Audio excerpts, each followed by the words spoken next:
Welcome to the Infuse Compassion podcast, hosted by me, Amy Quisenberry. And me, Mark Carpenter. We are on a mission to make this world a kinder place for us all by bringing healthier human connection to communities, families, and organizations of all types and sizes. Our goal is to create stronger relationships, more inspired teams, increased trust, and improved results. So let's get started with more ways to infuse compassion into our world.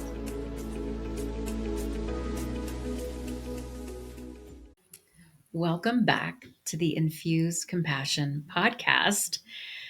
Oh, we just had a wonderful guest, Jane Casiano. I actually have the pleasure of knowing Jane. I go to the chiropractic office that she works at. And so over the past year or more, I've been able to get to know her after visit. And always such a joy. Always absolutely incredible to see and just appreciate and interact with and talk with and connect with. And I have to tell you, there was one day where I mentioned that no, I couldn't come in for an appointment at that time because I was going to be recording an episode with my co-host for our podcast. And she overheard me and said, I have a podcast too. And that's how the conversation started of her getting here. I would have never known that she has a chronic illness. I would have never, ever known. And when I heard that that's what her podcast is about, the Chronically Ill Diaries, she tells her story with lupus. She was diagnosed at the age of 13 and suffered for a year prior without a diagnosis, with her body slowly breaking down. And I said, Jane, we've got to have you on here. People need to hear your story. I really want to share this from a compassionate lens. And so with this, Mark, I'd love to turn it over to you and hear, now that I've shared kind of a little bit of background of how we got here, what are some of the things that like hit you that you're taking away? One of the things that stands out is you don't know what people are experiencing. You know, Jane talked about her chronic illness, and it's a serious, life-threatening chronic illness that she has, but you can't see it. It's not like when somebody, has had surgery and they're in a wheelchair, or they've got a broken leg and they're in a cast and they're on crutches.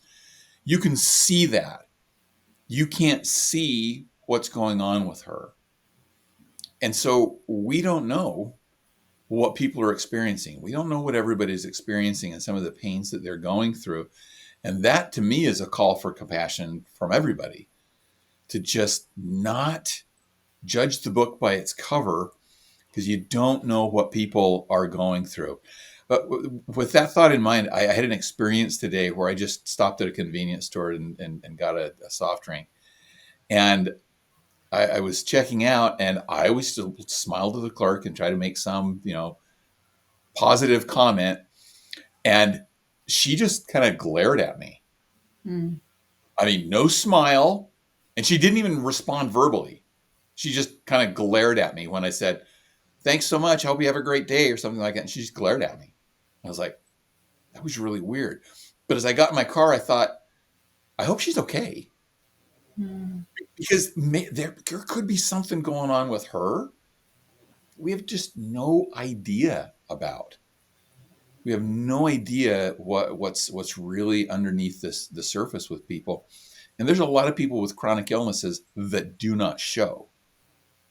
And so have compassion for everybody is the message that I got from that. Yeah, we just really don't know anybody else's story. Yeah. We just don't. We don't know. Like you said, we do not know what they're going through. We really have no idea. And this is the essence, part of the essence of infusing compassion into the world is, I don't know your story. I'm not going to act like I know your story, But here's what I don't need to do. I don't need to, whatever you're experiencing right now, I don't need to make it about me. And that's what I love. You didn't make it about you. You turned a compassionate lens and thought, gosh, I hope she's okay. That's not the reaction that I anticipated. I hope she's okay. And I think that when we send wishes of love and compassion, and listen, you're going through something completely different than I am. The path that you're walking is different than mine, and I just don't know. So I'm not going to act like I know and make a judgment that you should have been different. Well, why didn't she laugh at my whatever? Why didn't she do XYZ? Well, Yeah. Why didn't she laugh at my wonderful jokes? Because my jokes are always so good. I always laugh at your jokes. So, Amy, I'm going to turn back on you. What else stood out to you in our conversation with Jane? Yeah. You know, there's a lot, but I'm going to start at the top, which is I can't imagine being 12 years old, suffering in silence for for a year, having symptoms surface that is not happening to the people around you, and you're not talking about that, you're not sharing it until finally one day you go to your mom and you're like, oh my goodness, mom, something's really not okay. And what I know, because I've listened to her podcast, is her and her mom actually took her to the pediatrician undiagnosed for a long time. So they, while these symptoms were flaring up, she was going to the doctor, but it was like, oh yeah, it's no big deal. It's like, we'll just give you this, we'll give you that, and it's really not that big of a deal. Undiagnosed. So it's not like there wasn't, hey, let's try to figure it out. It wasn't, she said, until she went to the emergency room. And then 4 days later, they were able to diagnose her. The other thing, so let me be really clear. I can't imagine being at that age, having this experience, and like the weight of that on her precious soul, that 12-year-old, that 13-year-old, right? The other thing that was really powerful is when we talked about, what do you want people to know? And she said, my answer today is different than it would have been before the kidney transplant. And she said, because you never know the stage of grief that this person is going to be in. And she mentioned she went through the stages of grief she's gone through them a few different times. On cycles. Yeah. And I think that, again, when you think about the stages of grief and how we may show up differently based on, and whether it's we're grieving the loss of a dream that we had, of a life we thought we were going to live, of a loved one, a loved pet. I don't care where this grief, you are making the decision to leave your job, move to another city, all of these transitions, these changes, there's stages of grief. This is something that's no longer going to be in your life. And you will naturally experience these stages of grief. And to be like, you don't know where that person is at. And so it's hard to say what the right question is. But she ended with, be relatable. Be relatable. Yeah. Yeah. I love the point that she made when I asked her about what's the right thing to say? What's the right thing to say to somebody who's suffering? And she said there isn't really a right thing, a wrong thing to say for any individual, but just listen and try to relate as a human. And I thought, wow, what great advice in all aspects of our lives is just listen and be relatable. Um, we had our 2025 Infused Compassion into Companies conference. And remember, one of the people, it was Stephen Davis, was talking about we need to get beyond in the workplace. Let's get this done and start with how are you doing? And just if we can be a little more relatable, we're actually going to get things done better. But we need to be conscious of that and just be human and relate to people on a human level and in their human condition. And that's how we connect. And that's even when you don't know what to say, particularly when somebody's got a chronic condition, can you just be relatable? What's your day like today? What are you experiencing? Yeah, I feel for you on that. She didn't like people saying, I'm sorry, but we can still be relatable and have the empathy, the compassion, and the understanding just on the human level with people. Yeah. Yeah, and I think that piece about don't say I'm sorry. I think that was a really important message is don't say I'm sorry. I said this after we were done and I want to say it here. Her grit and her grace is so present. And we talked about just how courageous she is, and sharing her story with the world.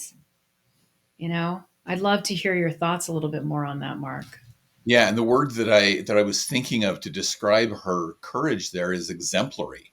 It Mm, was a very exemplary courage to say it's hard to talk about these situations, especially when they're not tremendously visible. It's hard to share a lot of times what you're going through. You want to keep it to yourself. But when you keep it to yourself, you're the only one that's dealing with it. I mhm, remember she talked about a girl that was born the same day, almost the same hour that she was, that also had a chronic illness that she grew up with. And she could talk to that person because they could relate. But she didn't want anybody else to know.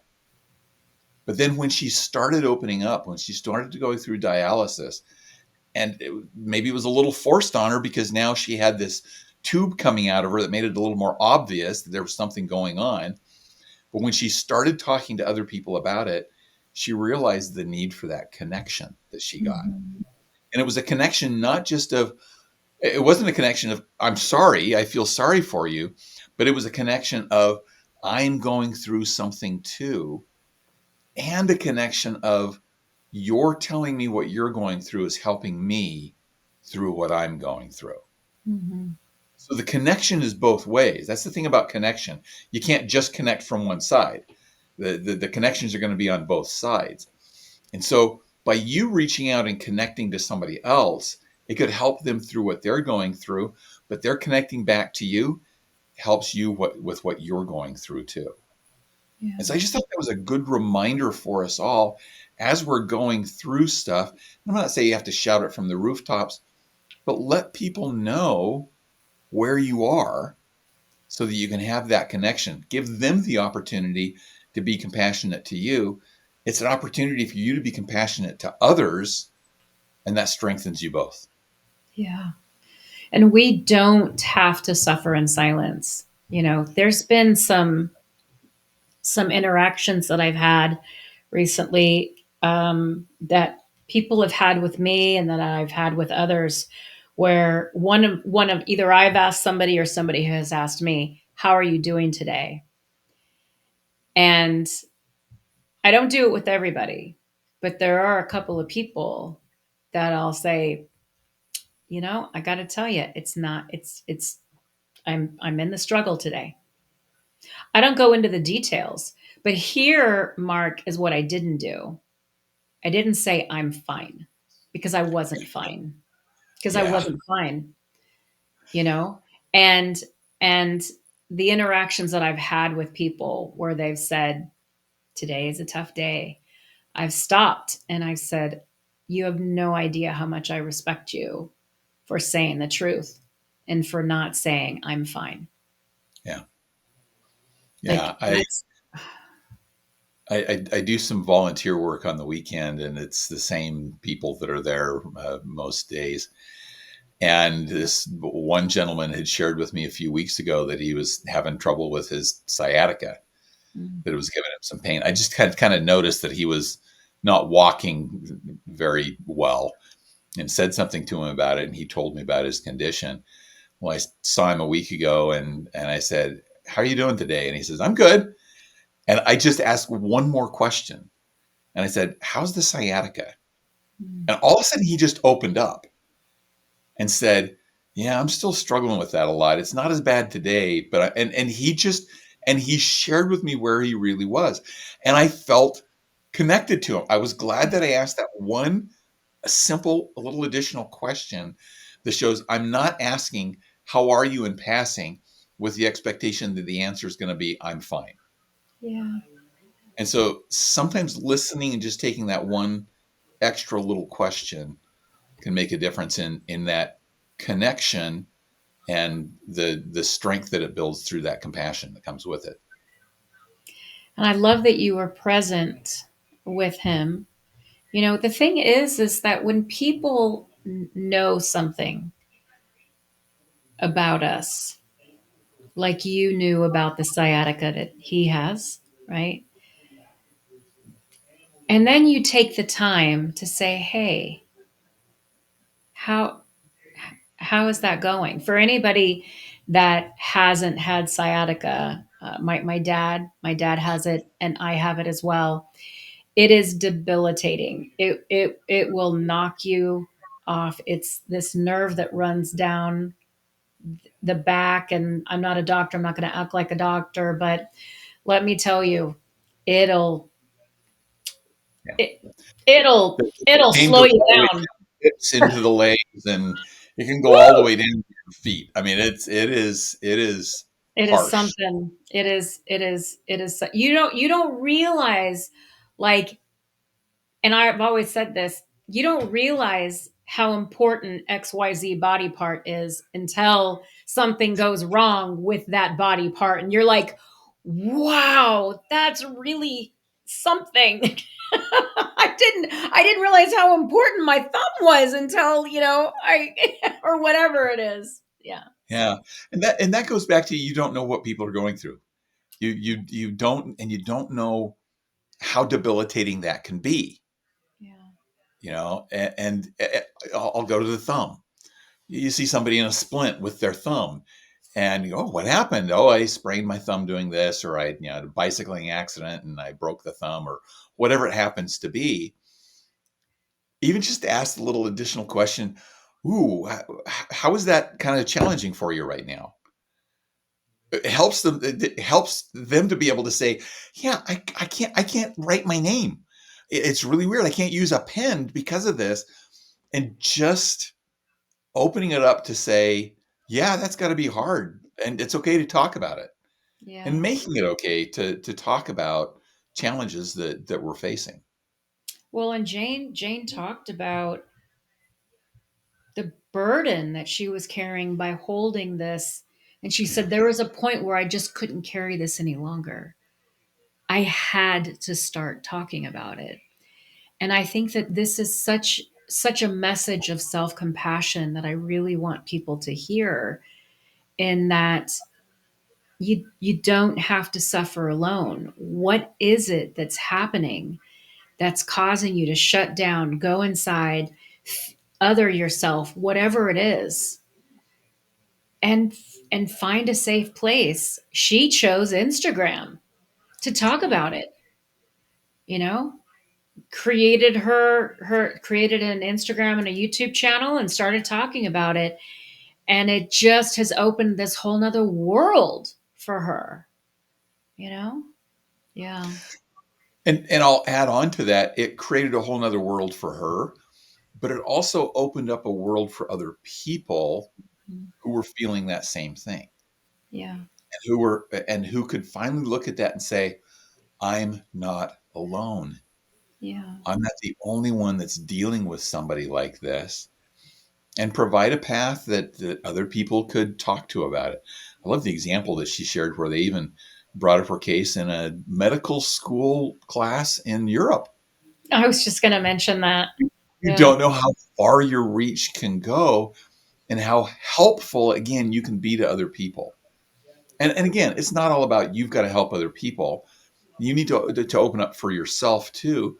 But it's amazing the impact when we as a human species can just connect with each other and recognize that we're all facing challenges, maybe not the same challenge, but we're all facing challenges, and we can be stronger together.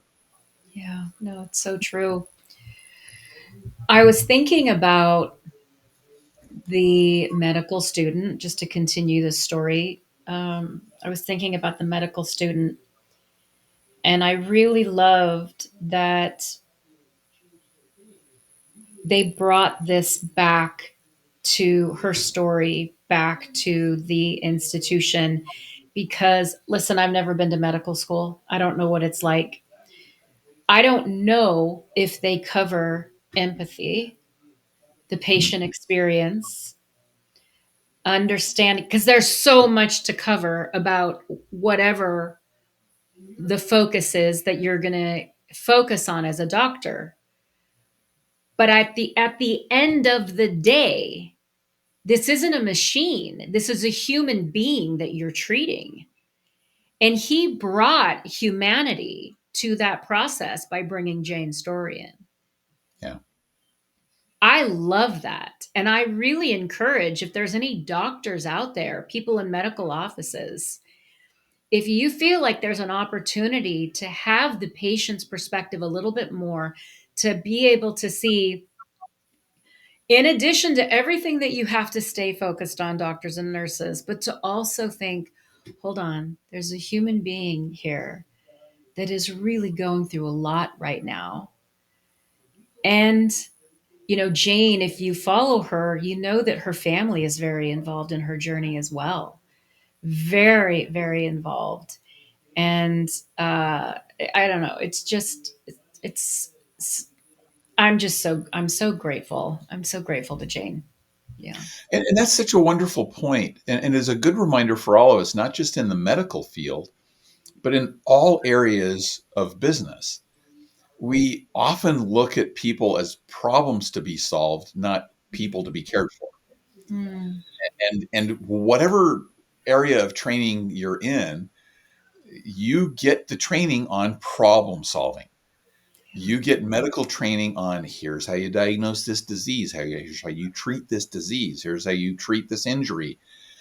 And it's all about the problem. You go to business school, it's all about, okay, here's a cash flow issue you're going to need to be aware of. Here's a marketing challenge that you might face. But we stop looking at the people that are involved in that and saying, okay, what's going on with the people that mm. are experiencing that problem? And how can addressing them actually help us solve that problem too? And I think that's a great direction that I think more schools and businesses of all kinds should approach in terms of how we're going to solve problems. Help the people and help solve your problems. And that is, again, the essence of infusing compassion, right? At the end of all of this, there's a human being, Yeah. right? Yeah. Beautiful. Yeah. What And so I else? think kind of circle back to where we started. Yeah. There's there's human beings there and you don't know what they're going through. Yeah. You don't know what challenges they're facing in any given moment. And so be open to hearing those, and you'll be open to helping people. And that in the end is going to help you solve problems better. Yeah. Yeah. I want to add to that. And that is, I loved one of her final statements about remembering to give what you can. She talked about when she goes home to her husband, sometimes it's been a long day, a difficult day. But when we think of our partners, that's like the single one, the primary person in our life, our immediate family, whether it's our kids, our parents, our partner, whoever that may be. That person, your day is not over. It's still going on. And how are we treating that person? And I love how she said, give what you can and don't give what you can't. Yeah. Like, yeah, that I loved the boundary, the love that is being shared to the person, but the self love as well. Because sometimes we bend over, like, oh, I'm going to go more than I can. And then we can sometimes show up as not our best self because we made the choice to push ourselves too far, Right. right? Yeah. And there was also some of that embedded in her discussion about going through those cycles of grief Mm, that she cycled through on a regular basis. It sounded like, and just acknowledging it's okay to go through that. yeah. It's okay to have those moments. It's okay to acknowledge, yeah, this stinks, and I'm having a bad day. And no, it's not fair. At the same time, it's life, and I'm going to step up and do the best I can in that moment. And if I reach out and make connections, those connections are going to help strengthen me through those times when I can't give my full self. I can't give all my best. Yeah. Yeah. Beautiful. What else? I think we've said everything that needs to be said. I think so too. I think so too. Well, compassionators, thank you for joining us again for another episode of the Infused Compassion podcast. We're so grateful for you to be on this journey with us. We hope that you're liking and you're sharing, and please come tell us your stories. Email us at at Infused Compassion Podcast at gmail.com. Send us an email. I know you were there to save me, Mark, in case I didn't get that right. Infusecompassionpodcast at gmail.com. Reach out to us. Tell us what's going on. Would you like to be a guest? Is there a story that you want to share? Do you just want to say thank you for us having a particular guest that helped you open your mind, maybe change a direction? We really want to hear from you. Keep infusing compassion, folks. Thank you, Compassionators. Have a great week. Bye. Thank you for joining us for this episode of the Infuse Compassion podcast. If you enjoyed the conversation, please share a review and like the podcast so other compassionators can join us. Until next time, let's all do something each day to infuse compassion into the world. For more information on our guests, see the show notes. For more information on Mark and Amy, go to infusecompassion.com.